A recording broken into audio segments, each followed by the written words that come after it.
Beyond the box score, the advanced guys are back. Dan and Gibbs are here. They took last week off. Pretty lame, but Frank and I held down the fort. And now welcome back to Jacob. Well, really welcome back to Jacob. What's up, Jacob? I am glad to be back, man. You and Frank killed it last week. I didn't know who was coming on, and I was thrilled to see Frank. He always does such a great job. So, yeah, glad we got a good feeling.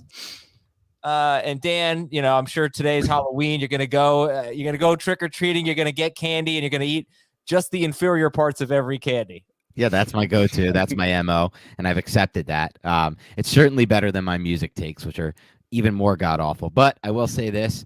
Luckily for Jacob and I, we did take last week off because we were planning a dual threat victory lap on Adam for 4 weeks now, calling that you should stash Wan'Dale Robinson. Then he has his breakout last week, and then we were going to give you some hard times for that, Adam, because Adam did astutely now say, you can't trust anyone in that Giants passing game. You can't trust him as every guy. And, of course, as we saw, everyone fired him up for their lineups this week in the flex spot. And some people even in their wide receiver 3, and he dropped an absolute goose egg, essentially a goose egg on you. So we can't take that lap anymore. Adam can take that lap. I appreciate your Hall of Shame lap that you're taking right now. I do appreciate that. Sometimes you got to give credit where it's due. I was going to say this is the first week of the year that neither the Giants or the Chiefs won, but it's actually not true. They both lost in week 3. Of course, they both didn't lose in week 8. The Chiefs were on a bye, and when they come back from their bye, they will have Kadarius Toney. That'll be one of the news items we highlight. It is Halloween, so happy Halloween to everybody. I don't know which YouTube poll we have up, but I am very excited to see it right now, so I'm going to check that out. Thomas Schaefer is the best in the business at that for sure. And I have a Halloween costume question that I will ask you guys later. Here's the question on YouTube. What do you do with leftover Halloween candy? Eat it later, bring it to work, throw it away, or what leftover candy? More on that in a bit. Let's get into the game from last night here. We've got, obviously, the advanced stats that you need to know, the 5 big topics we have today. DeAndre Swift's workload, running back versus wide receiver right now, which position is better, Dak Prescott and his outlook, the Raiders and the dud. I have a great theory on the Raiders. I'm nailing this theory on the Raiders later. And DJ Moore, is he a must-start wide receiver as long as PJ Walker is his quarterback, which will once again be the case in week 9. Buffalo 27, Green Bay 17. Jacob, what did you think of Sunday Night Football? Any big takeaways? It's actually the worst game of the year for Josh Allen. Any big takeaways from you? No, there wasn't a whole lot. Romeo Doubs looked good and played a lot. I was a little bit worried. There were some kind of weird quotes from Aaron Rodgers after last week, and I thought that might be him that was going to, see a dip in playing time, but that's not the case. He saw a ton of air yards and converted that to a good game. The other thing I would note is that James Cook is clearly playing ahead of Zach Moss. We've seen that for 2 straight weeks. So if something happens to Devin Singletary, I think it's going to be Cook. Probably in a tandem with Moss, but probably leading the way, which is all that I think we really need for him to be pretty good for fantasy. Yeah, no Allen Lazard in this game, so that probably helped Romeo Doubs. He's 58% rostered. He had 7 targets. He had 2 big plays. One of them was in the end zone. This was after a 0-catch game on 4 targets at Washington, and it was nice to see him get going. He was only started in 10% of leagues. We'll talk about him on the waiver wire show. I can't just assume that Allen Lazard is going to be back this upcoming week. He had that shoulder injury, so we'll see. They're at Detroit this week. Schneier, what about you? Big takeaways from this game? Jacob stole my thunder a little bit on the James Cook thing, but I'm happy he did bring it up. Zach Moss, that's 2 weeks in a row without any snaps now. Cook has clearly moved ahead of him on the depth chart, and Cook displayed, in my mind at least, from just rewatching that game a little bit, some of the trademarks of his game from a trait standpoint that got me really excited about his film at Georgia. Just the ability to press the line of scrimmage, have that like innate sense for where the cutback lane is, which is what something, his brother Dalvin does such an excellent job on. And he's a really smooth mover in the open field. So I think that if he did actually get an opportunity, if Singletary went down, he could be a potential high-end RB2, back-end RB1. So that was one of my key takeaways. Another thing is don't panic on Gabe Davis. This is kind of the player he's going to be for us this year, this boomer bust type player, but you're not going to want to miss him in your lineup for the big weeks. And just understand that a big reason why he had such a bad day in fantasy was based on the way that the Packers played the Bills schematically. They wanted to keep everything in front of them. You can see, obviously, the Bills ran the ball way more often than they have in the past or than they even want to. This is not a team that wants to be a run-first team at all from an offensive standpoint. And so, look, if you're taking away the deep play, it's going to be tough for Gabe Davis to have his big weeks. There will be weeks, though, where you can look into it beforehand, maybe, Adam, and be like, okay, this is the type of matchup you don't want to play Davis. And that's something maybe we can do a better job taking a deeper look into, depending on what time. Yeah, I have taken a deeper look into it. This was on paper the toughest matchup that Gabe Davis has in the next, I'd say, month. Okay. The other teams that he's going to play are not as good in the secondary.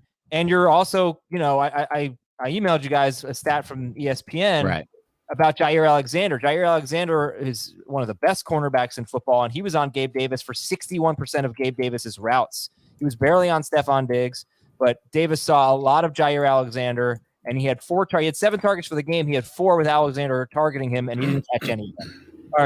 Covering him as the nearest defender. So I think that's the big thing here, combined with 25 pass attempts for Allen, which is low, combined with 13 completions, and just kind of a disappointing game for Josh Allen. One of the interceptions that he threw was to Gabe Davis at the 1-yard line.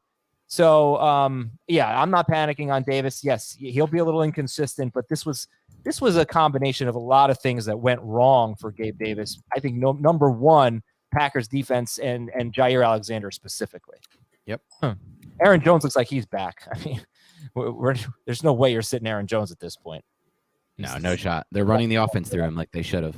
Yeah. All year. All right. I mean, that's pretty.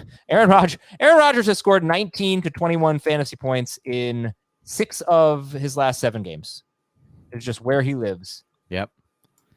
Just pretty solid into that QB2 range these days. Yeah, you could do worse. Yeah. All right. We've got some merchandise if you want to buy some stuff. We help you dominate your league, hopefully. You can help us out by repping Fantasy Football Today. Go to our merchandise store. Go to the CBS Sports store. T-shirts, mugs, sweatpants, hoodies, laser engraved pint glasses, hats, water bottles, all that stuff to remind your buddies of how you dominate your league. FFT sent you, basically. And we can get you 20% off. You go to the store. I'll tell you how to get there, but the code is FantasyFootball20. Only for our listeners, FantasyFootball20. Use that at checkout. Get 20% off your order. And basically, I think I'll put a link in the episode description if I remember. But if I don't, please just go to Google or Bing and type in CBS Sports Store, Fantasy Football Today. That's all you got to do. You'll find it. Buy some stuff. Fantasy Football 20 for 20%. Who uses Bing? Oh, there's a lot of Bingers out there. There's no shot there's any Bingers out there. I was watching Friends. I can't even believe that was the second search engine you went to. It was a Chandler episode, so I was just, Bing. It was a joke. Yeah. News and notes. Jonathan Taylor twisted his ankle, so we got to check on him. There was just an update on it. We'll call him questionable right now. They're at New England, and Nyheim Hines could be someone you want to get. Cooper Kupp also hurt his ankle. That was late in the game, final minutes, and we'll go from there. Hopefully not a big deal. But for many of you, those could have been the top 2 picks in fantasy drafts. Taylor and Kupp both banged up. Mark Chase not going on IR. Mark Ingram is going to miss several weeks with a sprained MCL. Irv Smith, high ankle sprain. Devontae Parker left on the opening possession, but not a serious injury. Could be back this week. Could be back maybe in 2 weeks. I think they have a bye in 2 weeks. Eagles defensive tackle Jordan Davis, high ankle sprain. Christian Watson, concussion. Packers linebacker Devondre Campbell left in the second quarter. They also lost another starting linebacker who pushed one of the coaches last night. He got ejected. The Cardinals played without 3 starting offensive linemen. We're going to talk about that a little bit later. Bills safety Jordan Poyer left with an elbow injury, and he said he heard a pop. So that could be really devastating for them. They've already lost Micah Hyde for the season. I mean, that's a huge deal. And Poyer and Hyde both being out for extended times, that could be significant. They're at the Jets this week. That's pretty much it. It was a pretty light week. Oh, Kadarius Toney's seems like he's going to play this week. He's healthy. They got Tennessee coming off the bye, and PJ Walker is going to start for the Carolina Panthers. Okay, guys, let's dig into the stats a little bit here. Jacob, where should we begin? How about Kyle Pitts? Hey, Kyle Pitts, DJ Moore. Like, we've got some hope on some of these guys that we were just in a pit of despair a couple of weeks ago. 27 routes run on 31 dropbacks for Kyle Pitts. Dominated the target share. Weirdly, his air yardage was way down, but I think that's just a one game thing. But if we can get that, route involvement rate up around 85% where it was, here, like, that is great. He's probably going to be a top 5 tight end. if we can get that. It's tough. But also they dropped back 31 times, which is much better than what we'd seen the week prior. All they needed was almost a full overtime. Yeah, that's fair. And you know what? I think he's had an end zone target in 3 straight games, I think. And one of them may not have counted because he drew a penalty. But that is someone that Mariota's looking at in the end zone. Yeah. You can give me another one, Jacob. We'll go to Dan. You get plenty of Dan's, Another tight end. Greg Dulcich, route involvement rate was up to 91%. Damn it, you stole my Dulcich take. This is Adam's fault. I had a chance here. I was going there next. I'll give you the credit, though. You know what? This is on Adam. This is on Adam. I take full responsibility. You should. So his route involvement rate hadn't been above 80% in any of his first 2 games, even though he'd been pretty productive. So it's just exciting to see him running route on almost every single drop back. And he looks great. He looks really, really good. Yes. And so he's exciting. I think he's legitimately probably somebody viewing as a top 10, top 12 tight end going forward. And then if we want to stay in that game, Jerry Jeudy, earlier in the year, earlier in the year, I'd kind of conceded that Adam, maybe you were right on Courtland Sutton, but things do not look good for Sutton lately. And we now have almost 500 career routes run together with Sutton and Jeudy, and Judy's completely dominated. He has 178 PPR points in that split. Sutton has 91. He has 932 receiving yards to Sutton's 425. And some people have replied and said, he was hurt. A lot of those routes came last year when Sutton was in his first year coming off the ACL, which is fair. But if you just look at the routes run together in 2022, Jeudy has out-targeted him. He has 431 receiving yards to Sutton's 297. He has 90 PPR points to Sutton's 61. He looks like the wide receiver 1 when they're both healthy. I don't know. It's a great debate. And Heath brought up, that he's had 2 games where he's got 20, fewer than 20 yards, but he played 14% of the snaps in one of them. He played 59% snaps in the other. So in the other 6 games, 84% or more of the snaps, and he has just been mostly better than Courtland Sutton. So, that is something to consider. I don't know. Like the first 5 games of the year, 2 of them he did get hurt. Sutton averaged, I just had this somewhere. It's actually at the bottom of my notes here. Sutton averaged 83.4 yards, and Jeudy averaged 47.2. Now Jeudy was more like probably in the 70-ish range, if you take away the games where he was hurt.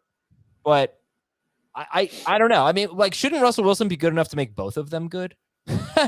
Right? Why does it have to be just one or the other? I guess the other thing I would say is I feel like Dulcich. I don't know how much tight end routes and targets necessarily affect the wide receiver target distribution, but Dulcich does run routes that are a little bit more similar to Sutton in terms of where he's going to be targeted.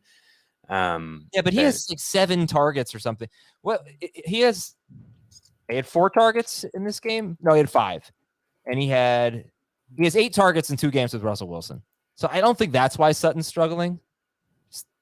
Are you saying Sutton has 8 targets in 2 games? No, I'm sorry. Thank you for making me clarify. Dulcich has 8 targets in 2 games with Russell Wilson. He had 9 targets in the 1 game with Brett Rippon. Yeah. All I'm saying is that the player he's replacing, like Albert O and Eric Sauber, are running very short routes and drawing targets that are a little bit more similar to Jeudy, whereas Dulcich are a lot more similar to Sutton. So who'd you rather have rest of season, guys? Jeudy or Sutton? Jeudy for sure for me. Yeah, Jeudy for me as well. All right, Dan, you're up.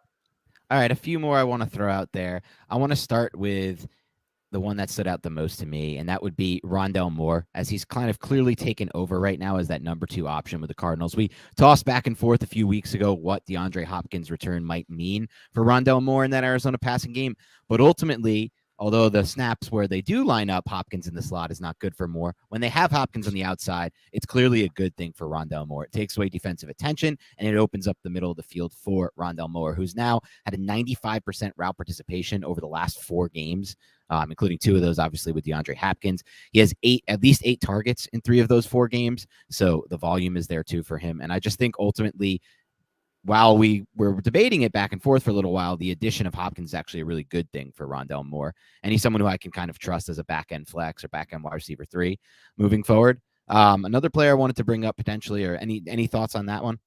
Yeah, it's all about the slot. I mean, that's just whether it's been Dorsch or whether it's been Rondale Moore. He barely played in the slot 2 weeks ago. He had a terrible game. But A.J. Green didn't play. A.J. Green played outside. Moore played in the slot in week 8. And look, he broke a tackle for a big play and scored a touchdown, but I think you're looking at something like 5-6 catches for 60 something yards, maybe like a 10 to 13 PPR fantasy point kind of player. And he's my number one waiver wire priority, I think, this week, if he's available in any leagues. All he has to do is play the slot. It's been extremely valuable. I say it so often. I'm sorry for repeating myself, but that's the main difference between week 7 and week 8. Week 7, he was outside the entire game. Week 8, he played mostly in the slot, and that's where Kyler Murray's been throwing. Yep. 100%. And average depth of target back down to 1.3 yards. It'll never reach those historic lows of his rookie season. I don't think it even was in the negatives, right? Or was damn close to the negatives. I mean, it hopefully won't ever reach that historic low. But again, he ran 77 routes, or he played 77 snaps in week 8. My goodness. Yeah, so he did play a lot in the slot, but it wasn't as lopsided as I thought. It was 45 slot, 30 wide, and 2 backfield. Wow, that's a lot of plays they ran. Can we talk about what DeAndre Hopkins is doing? Yeah. He has a 30% target share and a 50% yardage share in each of the 2 games since he's been back, which I didn't have the time to see which players have done that, but I bet there's only a handful of players who've even done that in 2 or more games on the season. Yeah. And he's done it in both of his games since he's returned. It's the offense is running completely through him. Like his first down target per out run rate is like 40 or 50%. Like he has a 58% air yard share since he's returned. Well, while we're on the subject, right? Marquise Brown might be roughly 3 weeks away from returning. So what does that mean for these guys going forward? This is like top 5 fantasy receiver stuff from Hopkins. And the production has been there. Like he looks good. Like we've seen his per route splits have been kind of troublesome the last few years, but I think it maybe was that he's been hurt because he looks pretty good right now. That's what it is. I think he's been playing hurt for a while. Now he's finally fully healthy again.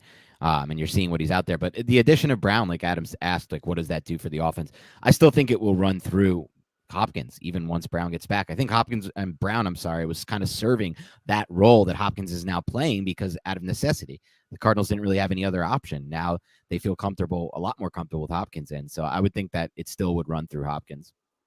Okay. All right, Schneider, give me another. Okay, another interesting thing that stood out to me was Christian McCaffrey. A lot of people were kind of skeptical. He gets traded to the 49ers. Before the trade, the 49ers only had 18 total receptions on the year to running backs. That was scary looking. They had used multiple backs in the past, but it's that it was pretty obvious when they made a trade with all that draft capital, they weren't going to trade for him to sit on the bench. And this is one of the best coaches in the NFL. He was going to find a role for him. So he played 81% of the snaps. He had 79% of the attempts, a wild 72% route participation number that stood out to me with a 35% target share. Now, obviously, Deebo Samuel is out, so we have to consider that, and that could change. I don't expect him to have a 35% target share every game, but anywhere close to those numbers is going to be big for him. 100% of the short yardage plays he was in on, and 100% of the inside the 10-yard line plays he was in on. So I think what I'm seeing from McCaffrey now is he's most likely going to be my number one player overall going forward. I really like the fit. I really like the coaching staff. I really like that he's in on all of these plays, and they're actually finding ways to immediately get him involved in an offense that he just picked up 2 weeks ago. And I think it's going to be an interesting offense because I think Debo, Kittle, and Ayuk are going to frustrate the heck out of you. And especially Debo because of his name, you're never going to want to sit him. Right. And I could be totally wrong about this, but it's just my guess. It's like a better version of the Steelers. The Steelers spread it around. They've got 3 wide receivers and a tight end who's involved and a running back who's kind of involved in the passing game as well. It's similar. It's 2 wide receivers and a tight end and a running back who's much more involved in the passing game for the 49ers. But I don't think if they're all healthy, McCaffrey to me is the only one who's going to be consistently good. I don't know. And honestly, Debo hasn't really been consistently good this year. He's been consistently fine, but he hasn't come even close to last year's production. So I'm nervous. I think McCaffrey's the center of the offense now. Debo used to be. I completely agree. Right? We don't know. I mean, look, like you said, Debo didn't play. Maybe McCaffrey, maybe this is the best McCaffrey's going to be. Maybe he's 80% of this with Debo. Well, not 80% of 40 fantasy points, but 80% of usage with Deebo Samuel. I don't know, but you're kind of where I'm leaning, Dan. I'm definitely leaning toward that being the most consistent player within this offense. I still think you're going to, like you said, want to start these guys week to week, but I was expecting like a huge Kittle week this week, for example. I thought it set up really nicely for Kittle to have a huge week, and he just didn't. And we're just going to see. He caught a touchdown. He did catch a touchdown, but I was thinking like big week. But it's a tough matchup. I don't know if you saw my tweet.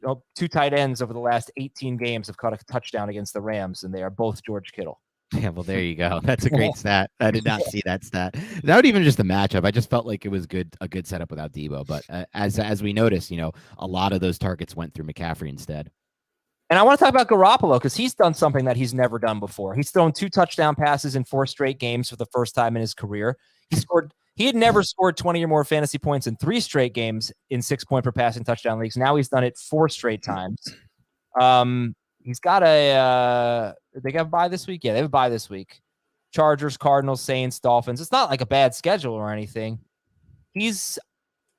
I'm guessing, going to be what he has been so far. He's a top 16 quarterback. He's 16th per game in 4-point, 15th in 6-point per passing touchdown leagues. Almost never has a big 3-touchdown, 30-point week. You just don't get that from Garoppolo. No. It's kind of like Aaron Rodgers, though. Right around 20 fantasy points. So good for him.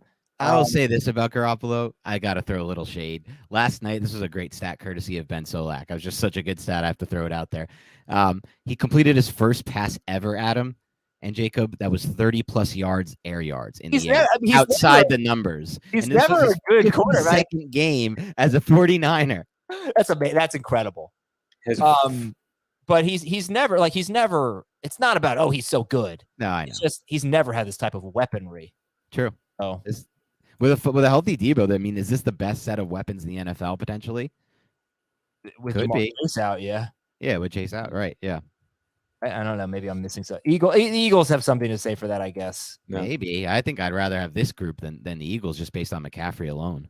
I know you guys have a lot more stats you probably want to get to. Jacob? Or no? I will say Indy, I think Dan hit on this 2 weeks ago. They went to this no huddle, much faster pace of play, a ton of shotgun. And I think that was just, they were trying to save things with Matt Ryan. They completely went away from that. Yeah. And the big change is that Ellinger, if he's going to continue to be the starting quarterback, he just throws downfield way more and he takes way longer to throw. His average time to throw is 3 seconds. That's basically what we saw from identically at Texas as well. And in the preseason. And that's going to be one of the top 5 rates in the NFL. And that definitely stands to benefit Alec Pierce. The other 2 guys, Michael Pittman and Paris Campbell, have been used really on short routage type of looks. And I thought that might change for Pittman with Ellinger at QB, but it didn't. So I don't know if it's a great fit for those guys, but it does look good for Pierce. I try not to take too much out of, just one game, his first game. We've talked about Wan'Dale Robinson, his first game, he had those 4 targets, or there was 3 weeks ago, whatever, and he had a good route depth and ADOT and whatever, and then it completely changed the next week. So we'll be monitoring Indianapolis. I just think it's bad for everyone, I think. But I think Heath agrees, because they just threw the ball a lot less. Pittman had a 40% target share. That's probably not going to happen again. All right, here's some other things real quick. Tyler Conklin had 4 end zone targets. It was the most in the NFL in week 8. Terrace Marshall had 3.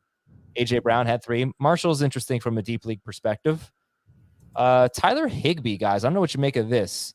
He is not running nearly as many routes. The last 2 weeks, he has run 20 routes and 14 routes. The 2 weeks before that, he ran 47 and 37 He left the game with an injury. But he played 49 snaps. He played a lot. And his target per route run rate was 36%, a season high. But that's because he wasn't running very many routes. So I don't know what's going on with Higbee 2 weeks in a row. They also use a lot of 3 receiver sets. But yeah, I think that maybe they're just using him more as a blocker. I haven't looked into that yet. All right, we'll try to keep an eye on that. Ty Johnson was the 3rd down back for the Jets. Michael Carter had 7 targets, but that's not a good situation right now. Robbie Anderson only played 7 snaps. AJ Green played 37 snaps. Good trade. I know, Jacob, you're going to like this one. Antonio Gibson had 4 carries and 6 targets on first down. Brian Robinson had 3 carries and 0 targets on first down. So it was a little bit flipped. Week 7, Robinson was a little more involved on first down, but week 8, it was Gibson by a mile. That's interesting. So something to keep an eye on there, trending in that direction there for Gibson. That's pretty much it. And good games for Tyler Lockett and DK Metcalf, and neither of them played 75%. Neither of them played 70% of the snaps. They both were a little bit limited, and they came through, and Geno Smith was good. I will say Tampa Bay is just like this. Maybe you already talked about this Thursday night game, but Tampa Bay is throwing way more over these last two games. We've seen it back-to-back games where they've thrown on 70+% of their first downs, whereas the only game that had happened prior was that game against Kansas City where they completely abandoned the run.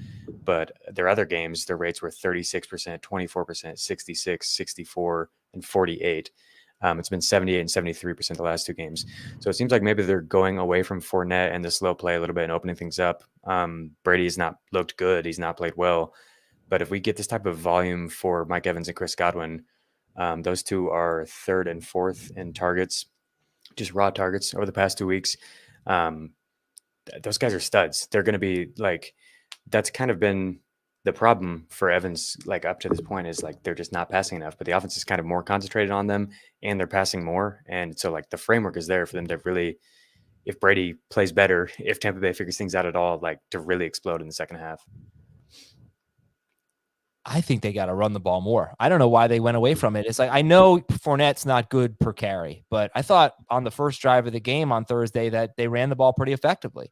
And I think you're getting too many third and longs. I'd have to look into that, but they're just too predictable, and they have bad offensive line and an immobile quarterback. It's kind of like Matt Ryan. It's like, I don't know. I don't know why they abandoned it. I know why they abandoned the run against the Chiefs. I don't know why they did it on who did they play on Thursday? I forget. Baltimore. I don't know why they abandoned the run against the Ravens. And I don't either. I still don't. I mean, I'm still not entirely convinced that Godwin is himself. He had that catch early in the game where he had some nice burst after the catch. It looks pretty fast, but I don't know, man. He should be doing a lot better than this. He's so inefficient right now. Just makes you wonder. Part of it is his average depth of target is like 3 yards. Yeah. Right. And his route depth is down too. And that's why I'm wondering, is he the same guy, or I have no way of answering that. No. But Couple other quick notes I want to throw out there, specifically some good positive signs coming from the Jaguars offense. Travis Etienne on the field for 57 of the 72 total snaps. He ran almost every single route except for 2, finished with 27 touches. Hasty was kind of the RB2 over Connor. I know there's a lot of, suggestions on who you should stash of those two. I still think you should stash Hasty based on injury, but we're seeing what a lot of people got hyped about in the preseason when it comes to ETN. The Jaguars are actually committing to him in a bell cow role. This is bell cow role, I should say. This is something we don't see from a lot of backs in the NFL. That kind of snap share, that kind of route participation, and then the overall touches. So I think ETN has a real shot to be a top 10, top 12 type of running back for sure over the rest of the season. Taylor or ETN? Jonathan Taylor. Oh man. I'm thinking about it. We're at the point where I'm thinking about it because that Colts offense is so ineffective, and now Taylor's playing through another ankle injury, so I don't know. I have to think about that. I think I might actually lean ETN, which is crazy to even consider. No, it's not. Stage. I'll take ETN. Yeah, I would take Taylor. I'm worried about ETN handling 24 rushing attempts. I see what you're saying. Just like the longevity factor of it, Jacob. I wish that they would, get him out in space more, get him more targets. I have him with 20 routes run on 35 dropbacks. Okay, I actually have 23 of 35, so that stat was actually off earlier. We might have had a little bit different. I should have just thrown it to Jacob.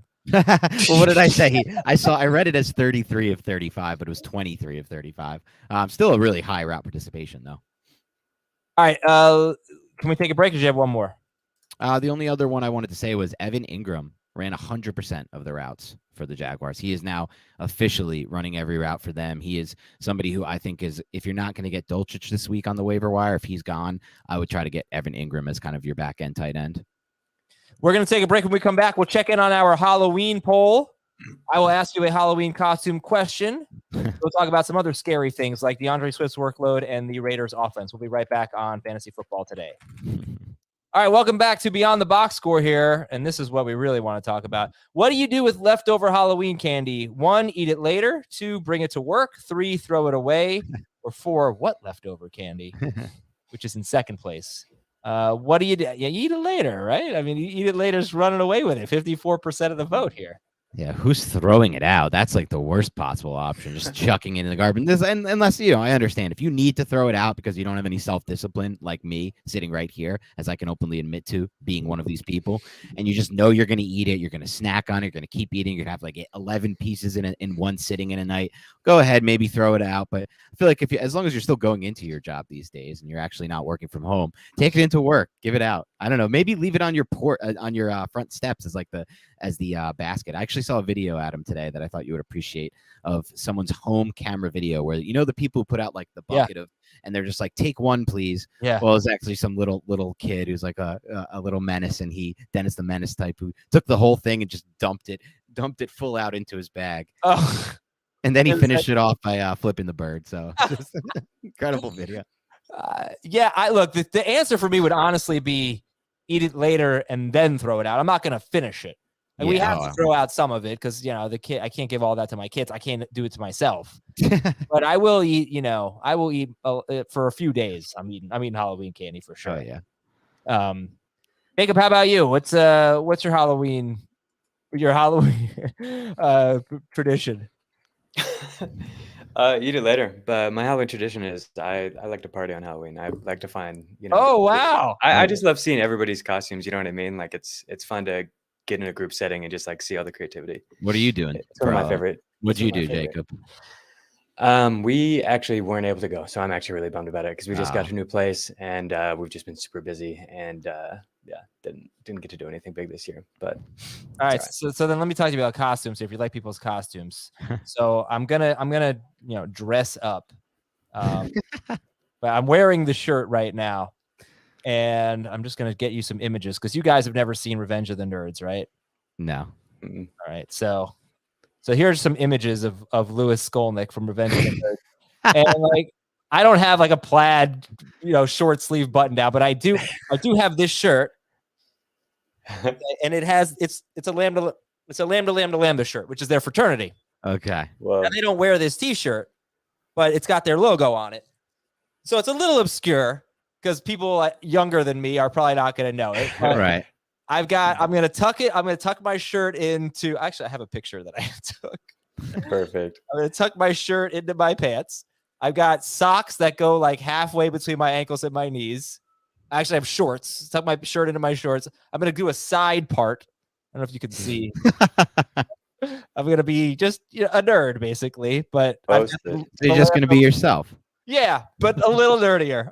So I got the Lambda shirt on, and hopefully people will get it. Otherwise, it's gonna be a terrible costume. But he also goes, oh no, that out. Oh, no. I'm looking forward to it. All right, let's get to our 5 big topics. From bada bing, bada boom. DeAndre Swift, will his workload improve? I would certainly hope so. He had 5 carries and 5 catches. Jacob, what do you think? I mean, week 1, he had 15 carries and 3 catches. I don't know if he's been healthy since then. What do you think about Swift's workload? He was at least out there. He had 51% snap rate, 54% route involvement rate. And he was out there in the red zone as well. He had 50% red zone snap rate compared to 38% for Williams. But Williams got 3 touches. Swift had a touchdown catch, but didn't have any rushing attempts in the red zone. So they weren't limiting him too much. And I think going forward, we'll see the rushing attempts be there. But it might be more of a split than we anticipated going into the year, which maybe that's fine. Like as long as he's involved in the receiving game and like the offense is flowing and they're keeping him healthy, like, I don't know. Yeah, Dan, what do you think about the workload for Swift? He can't survive on 10 touches, which is 2 straight games for him. He can't survive, especially, if the game with this defense the Lions have right now, and it's only going to get worse in my mind, at least it's not getting any better. It's hard to rely on them for, a run heavy game script at any point. But I just feel like if I'm the Lions, why am I divvying up this workload all Swift when I know that Jamal Williams is a capable back? He may not be as explosive, he may not be as efficient, but he's a capable back. And if I don't give Swift all those touches, maybe Swift won't keep getting injured because throughout his entire career with the Lions, that's kind of the elephant in the room. He's been injured a lot, and maybe they feel like if they give him a larger workload, that's why he keeps getting injured, and they need to manage him for that for that standpoint. So I don't think they're going to all of a sudden turn this into a bell cow situation like we see with Travis Etienne in Jacksonville. Although, as Jacob mentioned, maybe we should pull the, put a halt to the Etienne hype, because if he could get hurt if he continues at this rate. But I mean, I don't see it changing anytime soon. From the coaching standpoint, there's no real incentive in my mind to put him on the field when he's proven that he gets injured with the bigger workloads. I mean, bigger workload is one thing, but 5 carries in his last 2 games, he has 5, 7, and 5 carries. Right. Some of that's been, it's all been health. I don't know exactly about this week, I guess, but there's no reason why Jamal Williams should have twice as many carries as Swift. How many touches does he need to be a must-start guy? That's the question right there. That's a really good question. I would say 15. I mean, he's so 15 if at least half are through the passing game, or at least 40% are through the passing game. Yeah. And he'll, he's got, let's see what he's got. He's got 13 catches in 4 games, and that's with leaving a couple of them early or not playing full snap shares. So it's really a tough one. I guess I'll ask you guys, how would you rank Jonathan Taylor, DeAndre Swift, Ramondre Stevenson? Taylor Swift, Stevenson. I will probably go.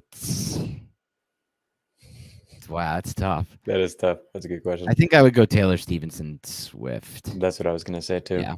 Well, I've got rest of season rankings coming out, and I think schedule will have something to do with it when it comes to ones this close. But okay, it's tough with Stevenson or with Swift right now. All right, here's a question from Daniel. I'd love to hear your discussion of the state of the running back and wide receiver positions. Preseason, everyone said wide receiver was so deep, but it seems like there are more high-end running backs at this point than receivers. I find myself always flexing a running back because I have so many good ones. Dan, what do you think?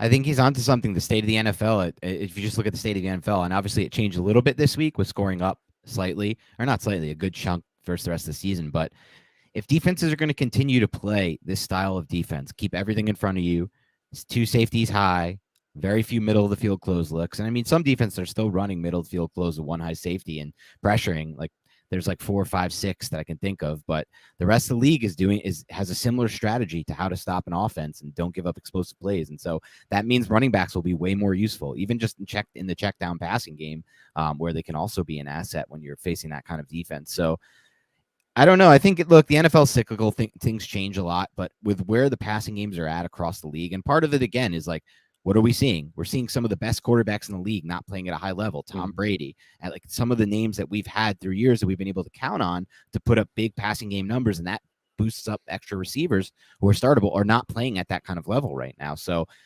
I think right now that he's definitely onto something. I mean, it's hard to make such a proclamation already, just 8 weeks into this year, but it feels like the running backs have more value than they ever had before. Yeah, the NFL, the last 5 years are the 5 highest yards per carry seasons, I think, in NFL history. And I think that doesn't separate running back versus quarterback. I think that has a lot to do with quarterbacks rushing more. But it also has to do with the running backs, right? Because their teams are back in the old days, it was a very run first heavy game plan over and over. So it was easier to stop the run when it's coming so often. Yeah, maybe. I think I did it right. You go to Pro Football Reference, you go to NFL season game team averages, you sort by yards per attempt, and 2022 is the highest yards per attempt in the NFL history, 4.5 yards per attempt. 2020 is number 2 at 4.4. But here's what I thought was interesting, though. I said this on the Thursday podcast, I believe. I use a number 14 PPR fantasy points for wide receivers as start worthy, because usually that's the borderline 2-3. Like, I think last year there were about 27 wide receivers. I'll tell you right now. There were 27 wide receivers last year who scored 14 or more people, who averaged 14 PPR fantasy points per game. 29 the year before that, 27 the year before that. So that's where you're on the cusp of being a start worthy wide receiver. So I just looked, how many 14-point averages do we have so far? We have 18 running backs, which is actually lower. It's been last 5 years, 19, 20, 20, 20, and 18 running backs averaging 14 PPR fantasy points, a little bit lower. No Jonathan Taylor in there, no Ken Walker yet, no Travis Etienne. That'll change a little bit. But only 23 wide receivers are averaging that, and that's the fewest since 2018. Last 5 years, it's been 23, 27, 29, 27. Now 23 wide receivers averaging 14 or more PPR fantasy points per game. That could change. There are obviously some guys that are not, that could get in there, but there are probably some guys who are currently that could fall out of that. But wide receiver is worse. It's just wide receiver is worse this year. I don't know if running back is better. It feels better, but based on that stat I gave, it actually isn't. But it does feel better. They've been pretty healthy this year, knock on wood. And then you've gotten these first and second year guys who are emerging. And I don't know. Jacob, what's your thought on running back and wide receiver, I guess? What I looked at was the snap rates of the running back position. So in the first 4 weeks, I just used 70%. It's a sort of arbitrary perimeter, but that's where I used to cut off the number of running backs that were hitting that rate. In the first 4 weeks, it was not higher than 10 in any given week. The average was 9.2 running backs were playing at least 70% of the snaps. Over the last 4, it's been 9 or higher every single week. We've had 12, 15, 11 in the past 3 weeks. And so we're just seeing more running backs getting more of like a bell cow role. We're seeing these Travis Etienne's, Ramondre Stevenson's, even Eno Benjamin for a few weeks. You know what I mean? Like those types of guys are stepping into a bell cow role where previously there might have been some sort of a split.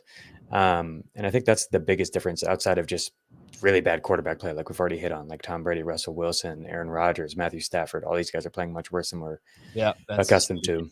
Yeah. But yeah, I think I track the snap rates, route involvement rates at running back and tight end every single week. And so like I've just noticed more and more running backs. Basically, that tweet I can normally fit in one tweet easily, and I keep having to make it 2. And I'm like, what's going on? And there's just more running backs playing more, and that's good for fantasy. Yeah. All right. Let's go to our third topic here from RC3. Dak Prescott will never be a 300-yard passer, and pass interference needs to change to 15 yards. I have so many thoughts on pass interference. It's the worst part of football. It is so poorly officiated.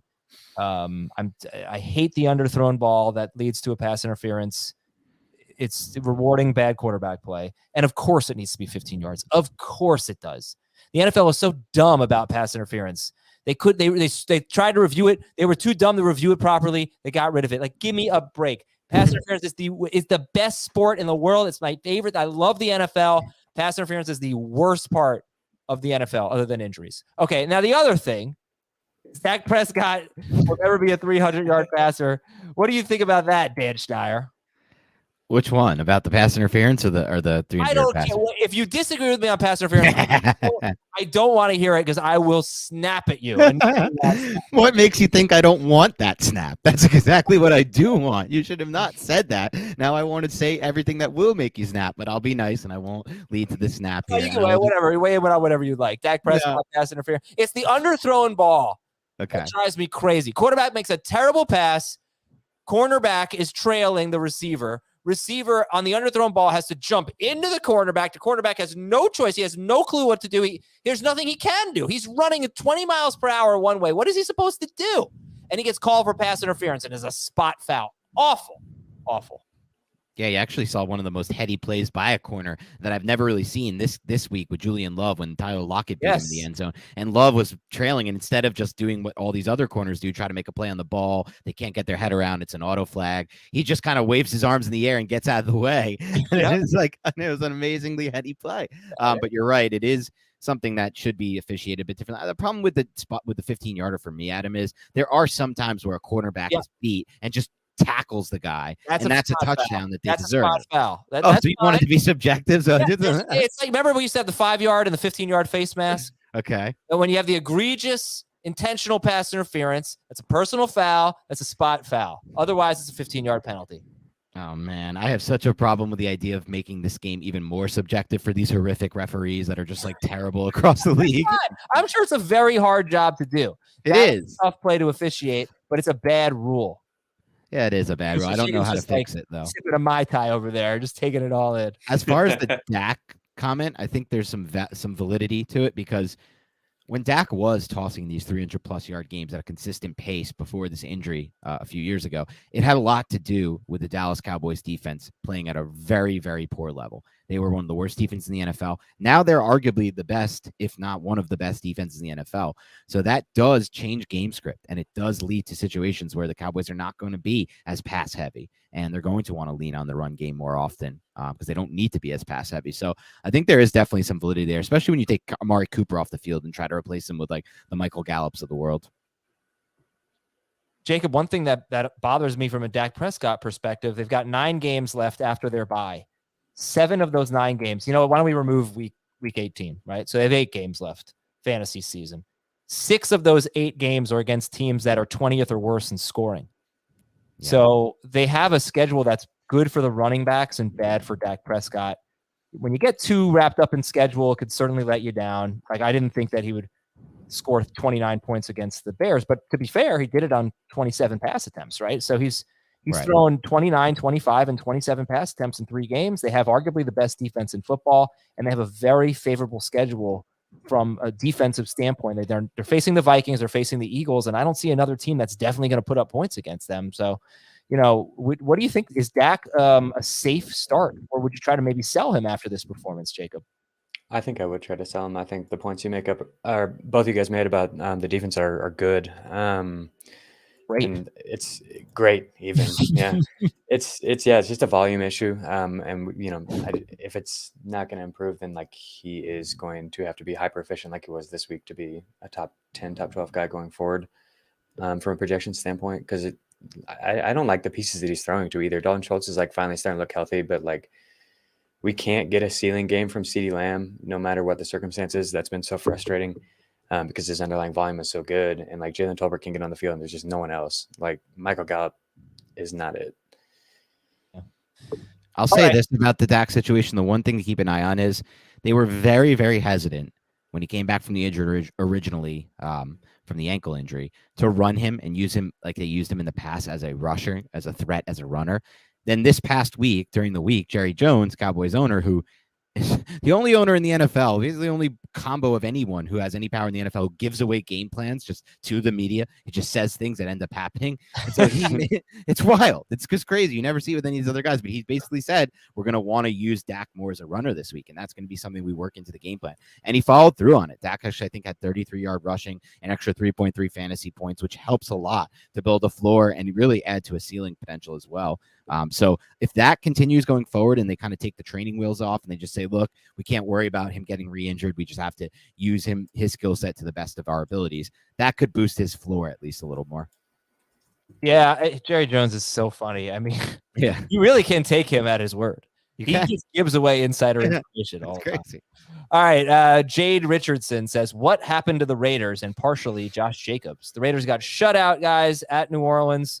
2 fantasy points for Derek Carr. Josh Jacobs had 43 rushing, 11 receiving yards, 2 catches, 10 carries.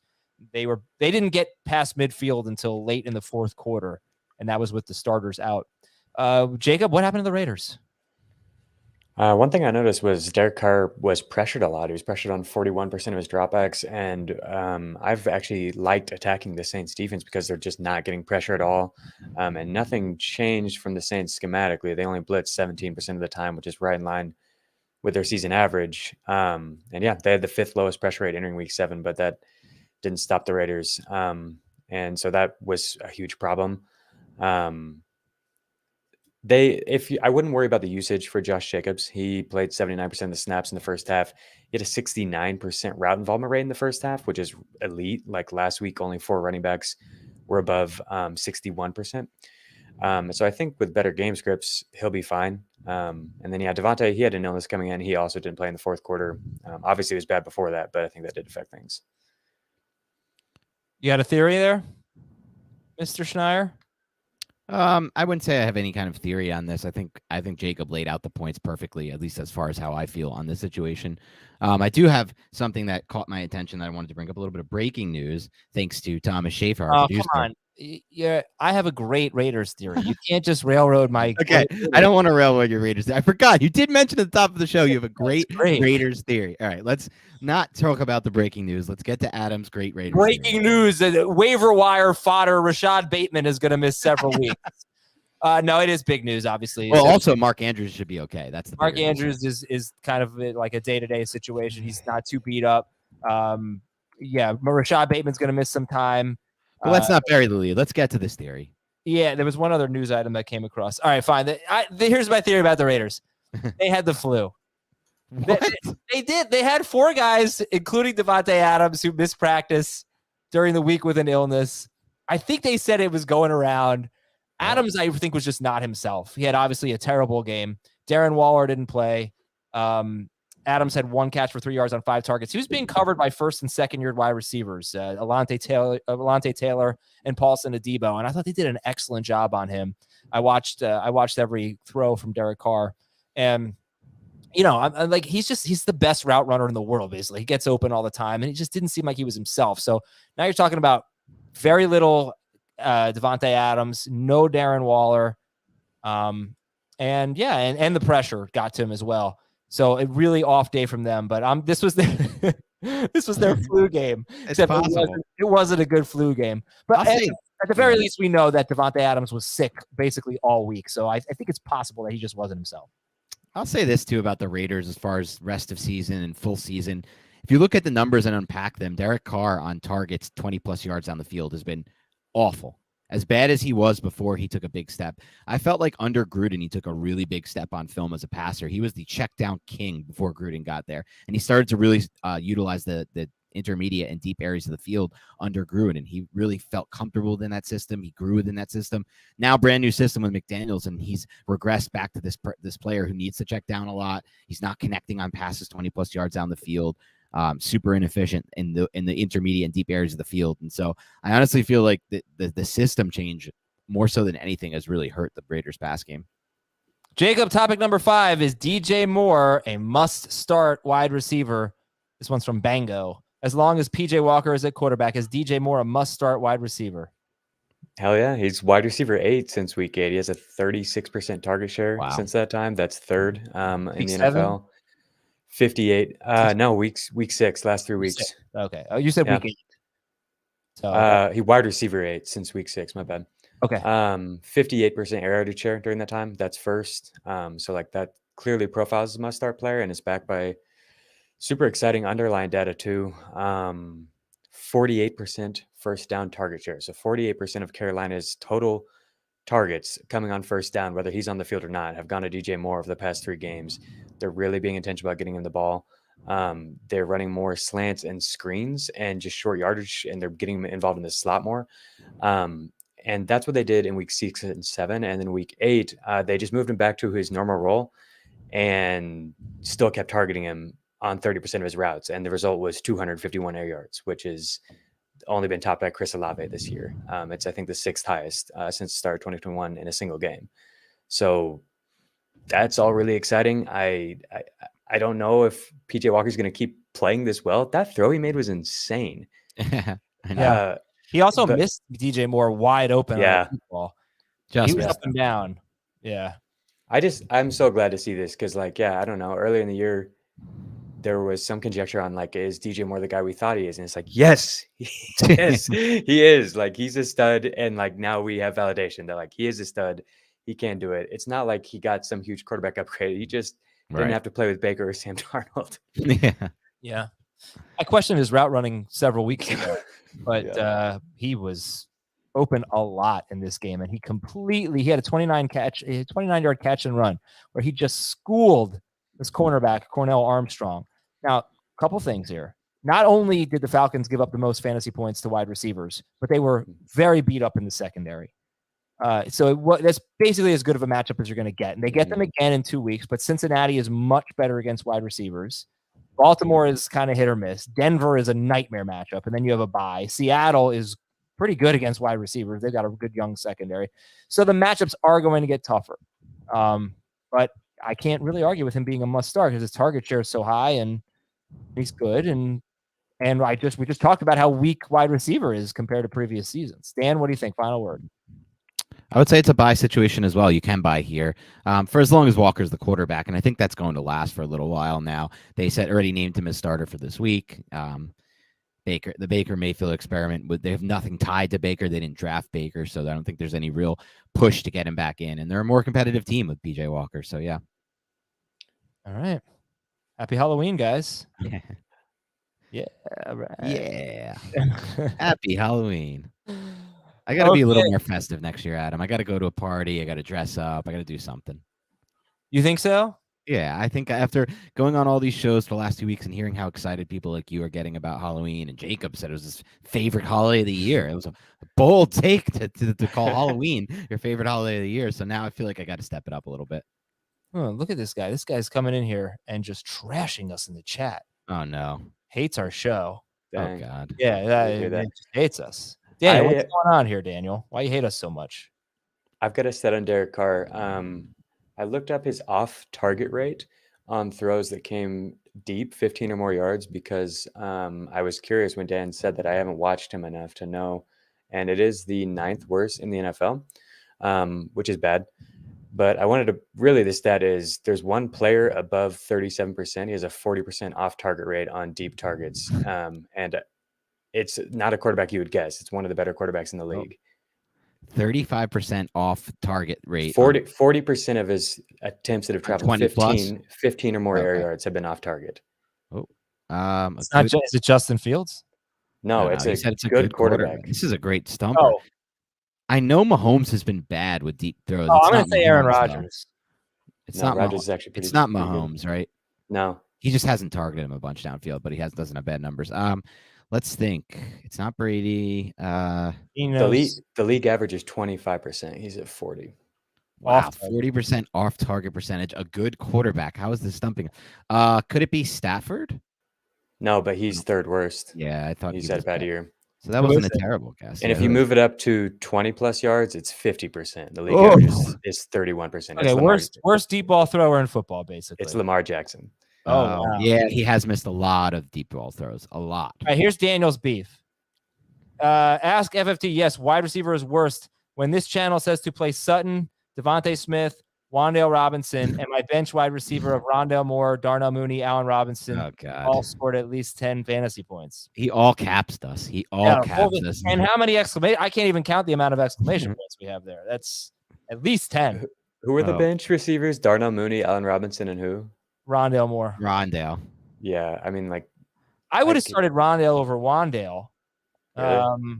I have no regrets of starting Sutton and Devontae Smith. Yeah, I don't think anyone really was, maybe over Wan'Dale, but no one was suggesting that you would start those other three. I don't think that's realistic, really. Yeah. Sorry that it didn't work out this buddy. Thanks for stopping by. We to yell at us.